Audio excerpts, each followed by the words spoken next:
আলা কুল্লুকুম রাইন ওয়া কুল্লুকুম মাসউলুন আন রাইয়াতিহি।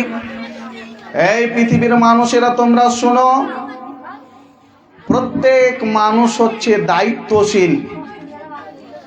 পিতামাতা দায়িত্বশীল, পিতামাতাকে জিজ্ঞাসা করা হবে তার দায়িত্ব সম্পর্কে।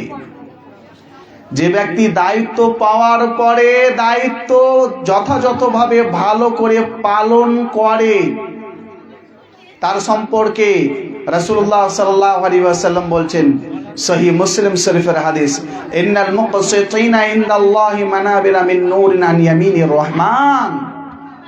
যারা দায়িত্ব পাওয়ার পরে দায়িত্ব যথাযথভাবে পালন করার চেষ্টা করেছে, তাদেরকে আল্লাহ তাআলা কিয়ামতের দিন নূরের সিংহাসনে বসাবেন, নিজের সামনে তাদেরকে ডাকবেন এবং তাদেরকে নূরের সিংহাসনে বসাবেন। কাদেরকে? যারা দায়িত্বশীল, যারা দায়িত্ব পাওয়ার পরে দায়িত্ব পালন করেছিল। যেই সব পিতামাতা দায়িত্বশীল হওয়ার পরে তাদের দায়িত্ব পালন করেছিল, যারা দায়িত্ব পাওয়ার পরে দায়িত্ব পালন করবে, কিয়ামতের দিন 7 শ্রেণীর মানুষকে আরশের নিচে ছায়া দেওয়া হবে। তার মধ্যে অন্যতম হচ্ছে আল ইমামুল আদিল, ন্যায় পরায়ণ শাসক, দায়িত্বশীল শাসক, যে তার দায়িত্বকে যথাযথভাবে পালন করেছে। বাড়ির শাসক হচ্ছে গার্জেন, পিতামাতা। অতএব যে পিতামাতা তাদের দায়িত্ব যথাযথভাবে পালন করবে, কিয়ামতের দিন আরশের নিচে ছায়া পাবে। যেই দিনকে কোনো প্রকারের ছায়া থাকবে না, একমাত্র মহান আল্লাহ তাআলার আরশের ছায়া থাকবে।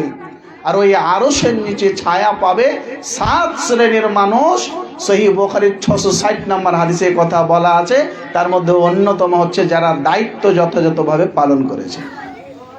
প্রিয় শ্রোতা মণ্ডলী, আর যারা দায়িত্ব পাওয়ার পরে দায়িত্ব পালন করেনি, অবহেলায় কাটিয়ে দিয়েছে, তাদের ব্যাপারে রাসূলুল্লাহ সাল্লাল্লাহু আলাইহি ওয়াসাল্লাম কি বলেছেন?